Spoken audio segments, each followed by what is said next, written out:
a sports program that goes on. Most of our children can swim. You're busy refilling the swimming pool. So that is our emergency water storage for when the water gets turned off as well. So it's looking very good, Brendan. The salt water is helping. Yeah. For now. Yeah. So the children involved in sport, they're involved in extracurricular activities with homework, and you'll see that we've got a computer center that the older children can actually go and get to use. And then they're back in their homes and that in the evenings, and they have to be inside in winter by 5:30. Yeah, 5:30, summer by 6.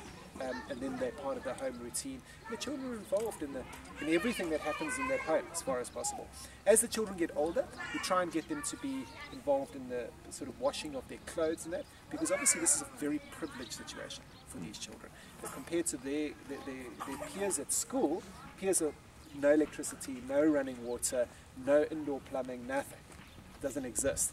So the idea is that we try and keep these children, just to some extent, realizing that they have a privileged situation.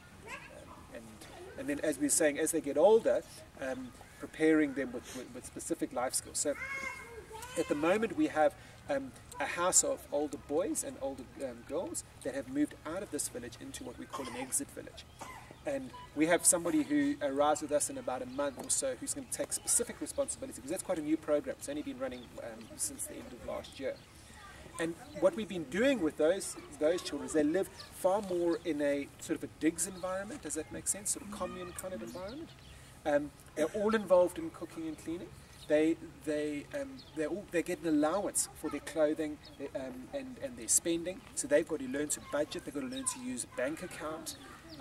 The next step is they're busy getting their learner's licenses so they can start learning to drive. Ken's offered his vehicle to teach them. His personal vehicle, it's great. The commitment is awesome. Yeah. And I won't comment.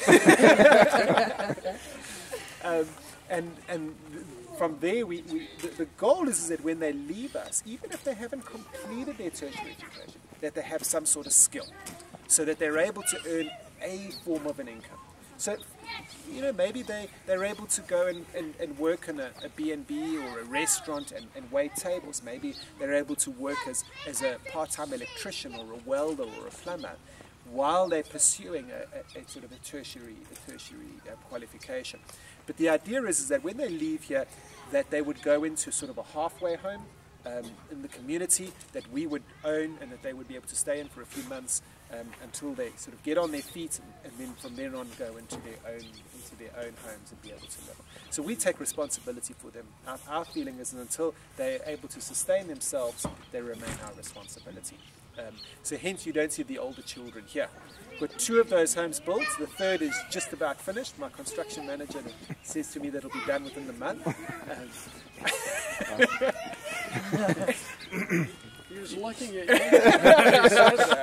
See, I've got a few